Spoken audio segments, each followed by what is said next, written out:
సత్తెనపల్లి నుంచి ఒక్క పిలుపుతో కదం తొక్కుతూ దాదాపుగా 30 కిలోమీటర్ల పాటు ఈరోజు రైతన్న కదిలి ప్రతి గ్రామం నుంచి కూడా కదిలి ఈరోజు మాతో 30 కిలోమీటర్ల పాటు ర్యాలీ చేయడం జరిగింది. చేసిన ప్రతి ఒక్క రైతన్నకి కూడా పేరు పేరున నా హృదయపూర్వక నమస్కారం. ఈరోజు ఇంతమంది రైతన్నలు ఇంత పట్టుదలతో ర్యాలీగా ఇక్కడ దాకా వచ్చారు అంటే ఇన్ని ట్రాక్టర్లు, ఇన్ని వందల ట్రాక్టర్లతో ఒకటే ఒక అర్థం, ఒకటే ఒకటి వారు కోరుకుంటుంది రైతన్నలందరూ కూడా. ఈ వచ్చే 5 సంవత్సరాలు కూడా మాకు సారాయి కాదు సాగునీరు కావాలి అని చెప్పి అడుగుతా ఉన్నారు. రైతన్నలందరూ అడుగుతా ఉన్నారు. పల్నాడులో ఉన్న రైతులందరూ కూడా కుడికాలలో సాగర్ కుడికాలంలో కృష్ణా నీళ్లు పారట్లేదు, ఈ సంవత్సరం పారలేదు, ఇబ్బంది పడతా ఉన్నాం. ఇక్కడ ఉన్న ప్రతి ఒక్కరూ కూడా ఇబ్బంది పడ్డవారు ఈ సంవత్సరం. ఆ పరిస్థితి నుంచి మారాలి అంటే ఒకటే ఒకటి పరిష్కారం, ఒకరే ఒకరు అధికారులు రావాలి. ఒకరే ఒకరు మే 13వ తారీఖున ఒకే ఒక సింబల్ మీద మనం అందరం కూడా ఓటేయాలి.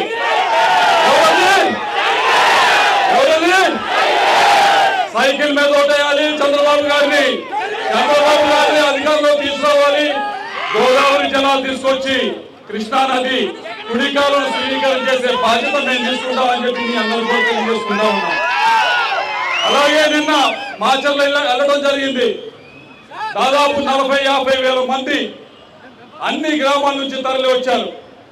అడిగేది ప్రతి ఒక్కరూ ఒకటే, మాకు వరికి పుడిసాల పూర్తి చేయండి అని చెప్పి.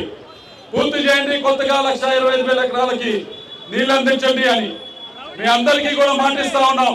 కుడికాలో స్థిరీకరణ చేస్తాం, అలాగే వరికి పుడిసాల పూర్తి చేసే బాధ్యత మాది అని చెప్పి మీ అందరూ కూడా మాటిస్తా ఉన్నాం. ఈ సంవత్సరం బాధపడ్డారో రైతులందరూ కూడా ఇటువంటి బాధ వచ్చే సంవత్సరాల్లో ఎట్టి పరిస్థితుల్లో ఉండకూడదు. ఊరికే మనం గెలవడం కాదు, ఏదో 5 సంవత్సరాలు ఎంపీలు అయ్యాం, ఎమ్మెల్యేలు అయ్యాం, సీఎంలు అయ్యామని కాదు. 5 సంవత్సరాల్లో మనం ఏం చేసాం, ఈ ప్రాంతానికి ఒక ప్రాజెక్ట్ అన్నా పూర్తి చేసామా, ఈ ప్రాంత ప్రజల్ని కొద్దో గొప్ప ఒక అడుగున్నా ముందుకు తీసుకెళ్ళామా అనే దానిపైన ప్రతిరోజు కూడా ఆలోచించాల్సిన అవసరం ఉంది. మీ అందరికీ కూడా మాటిస్తా ఉన్నాం. ఈ ప్రాంతం మొత్తం కూడా వ్యవసాయం పైన ఆధారపడింది. ముఖ్యంగా కోరుకుంటా ఉంది, కేవలం మాకు సాగునీరు ఇవ్వండి, సారాయి వద్దని చెప్పడుతూ ఉన్నాం. తప్పకుండా వచ్చే 5 సంవత్సరాలు కూడా ప్రతి నిమిషం కూడా ఏ విధంగా ఈ పల్నాడు ప్రాంతంలో సాగునీరు ప్రతి ఒక్క ఎకరానికి అందించాలనే దానిపైన ముందుకు తీసుకెళ్తామని చెప్పి మీ అందరికి కూడా మాటిస్తున్నామని చెప్పి మీ అందరికీ తెలియజేసుకుంటా ఉన్నాం. రెండవది కారణం, ఈరోజు ఇక్కడ ఎంతమంది వచ్చినందుకు ఏమంటే అది మీ అందరికీ తెలిసిందే. కొత్తగా ఒక ల్యాండ్ టైటిలింగ్ యాక్ట్ అని చెప్పి తీసుకొచ్చారు. ల్యాండ్ టైటిలింగ్ యాక్ట్ అని చెప్పి తీసుకొచ్చారు. దాదాపు 85% మంది రాష్ట్రంలో ఉన్న భూమి ఉన్నవారు 80% మంది చిన్న సన్నకారు రైతులు, అంటే 2 ఎకరాల లోపల ఉన్న వాళ్ళు వీళ్ళందరూ కూడా. అటువంటి వారికి ఇది పూర్తిగా ఇబ్బంది కలిగించే బిల్లు ఈరోజు తీసుకోవడం జరిగింది. పూర్తిగా నేను ఎంపీగా 5 సంవత్సరాలు ఉన్నాను. ప్రతిరోజు నా దగ్గరికి వచ్చే వాళ్ళు 50% మంది ఎంఆర్ఓతోనో విఆర్ఓతోనో ఈ పనులతోనే నా దగ్గర రావడం జరిగింది. అయ్యా మాది ఈ విధంగా ఇబ్బంది పెట్టారు, ఆ విధంగా ఇబ్బంది పెట్టారు మాది అని చెప్పి రావడం జరిగింది. ఇదివరకు కోర్టులు ఉంటే అన్ని ఇబ్బందులు ఉంటాయి, ఇప్పుడు కోర్టు కూడా వెళ్ళలేకపోతే ఇంకెన్ని ఇబ్బందులు వస్తాయి ఈ బిల్లుతో అని చెప్పి అందరూ కూడా ఆలోచించాలి.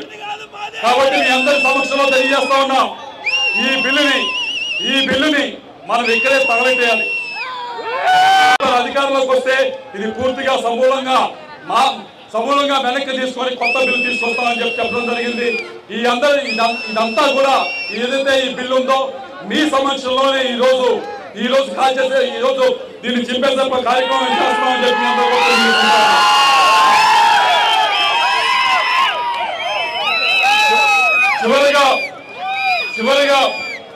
చివరిగా ఈరోజు ఇక్కడికి వచ్చిన రైతన్నలందరికీ కూడా ఒకటే చెప్పేది, వచ్చే 5 సంవత్సరాలు కూడా మీకు మేము అండగా ఉంటాం. ఏదో వైఎస్ఆర్ కాంగ్రెస్ పార్టీ వాళ్ళు అనుకుంటున్నారు, Telugu Desam party Telugu Desam party urban centres అంటే నరసరావుపేట సిటీస్ లో చాలా బాగుంది, కానీ గ్రామాల్లోకి వస్తే గ్రూప్ రాజకీయాలు కదా మేము గెలుస్తాం అనుకుంటున్నారు. పల్నాడు ప్రాంతం గురించి పూర్తిగా అర్థమైనట్లేదు. గ్రూప్ రాజకీయాలే, ఏది మంచిలో ఏది చెడు ఎవరు ముందు ఎవరు అధికారంలోకి వస్తే ఈ ప్రాంతం బాగుపడుతుందనో తప్పకుండా పల్నాడు ప్రాంతం రైతులకు తెలుసు. తప్పకుండా గ్రూప్ రాజకీయాలు దాటి వచ్చి, కులం దాటి వచ్చి, మతం దాటి వచ్చి ఈసారి ఎవరైతే అధికారంలోకి వస్తే మన ప్రాంతం బాగుపడుతుందని ఆలోచిస్తారో వారికే ఈసారి పల్నాడు ప్రాంతం రైతులందరూ కూడా ఓటేస్తారని చెప్పి నా పూర్తి నమ్మకం. మీ అందరినీ కూడా కోరేది ఒకటే, మే 13వ తారీఖున పోయినసారి 84% అయింది ఓటింగ్. ఈసారి అది రికార్డు బ్రేక్ చేస్తూ ప్రతి ఒక్కరు కూడా పొద్దున వెళ్ళి ఓటాలని చెప్పి మమ్మల్ని కూడా కోరుకుంటూ పెద్ద ఎత్తున ఈసారి తెలుగుదేశం పార్టీని మీరందరూ కూడా బలపరచాలని, ఇక్కడ అరవింద్ బాబు గారిని మీకు ఎప్పుడు అందుబాటులో ఉండే మంచి ఆయన్ని పెద్ద ఎత్తున ఆశీర్వదించాలని చెప్పి నేను కోరుకుంటున్నాను. అలాగే నేను ఎంపీగా పోటీ చేస్తా ఉన్నాను. ఏదో మిగతా వాళ్ళగా బలవంతంగా ఇక్కడ పంపిస్తే వచ్చేవాడిని కాదు. ఇక్కడ నరసరావుపేటలో పోటీ చేయాలని చేయించుకుని వచ్చిన వాడిని. నరసరావుపేటలోనే ఈ ప్రాంతం ప్రజలు తెలుసు, ఈ ప్రాంతంలో ఉన్న ప్రజల సమస్యలు తెలుసు, ఈ ప్రాంతంలో ఉన్న సమస్యలకి పరిష్కారం తెలుసు అని చెప్పి తెలిసి వచ్చి ఇక్కడ పోటీ చేయడానికి ముందుకు వచ్చిన వాడిని. మిగతా వాళ్ళగా అక్కడి నుంచి పట్టుకొస్తే ఇక్కడి నుంచి పట్టుకొచ్చి బలవంతంగా మీతో పెడితే నిలిచిన వాడిని కాదు. బలవంతంగా కూర్చోబెట్టి నిలిచిన వాడిని, ఈ ప్రాంతం మీద ప్రేమతో వచ్చి ఇక్కడ నిలిచిన వాడిని, ఈ ప్రజల పైన నమ్మకంతో ఇక్కడికి వచ్చి నిలిచిన వాడిని. కాబట్టి మే 13వ తారీఖున మీ అందరినీ కోరుతా ఉన్నాను, మమ్మల్ని కూడా మంచిగా ఆశీర్వదించమని చెప్పి సైకిల్ గుర్తుపై ఓటు వేసి తెలుగుదేశం అభ్యర్థులు అందరినీ కూడా భారీ మెజార్టీతో గెలిపించాలని చెప్పి పేరున తెలియజేసుకుంటూ అలాగే ఇక్కడికి వచ్చిన ఎండకి సైతం లెక్క చేయకుండా ఇంత పెద్ద ర్యాలీ తీశారు. ఒకే ఒక్క ఫోన్ కాల్. మనం పెద్దగా అడ్వర్టైజ్మెంట్ చేసింది లేదు, ఖర్చు పెట్టింది లేదు. ఫోన్ కాల్ ఒక్కటి మాత్రం చేసాం. అయ్యా అది కూడా రాత్రి 10ంటికి చెప్పాం పొద్దున్నే ర్యాలీ ఉంటుందని చెప్పి. ప్రజలు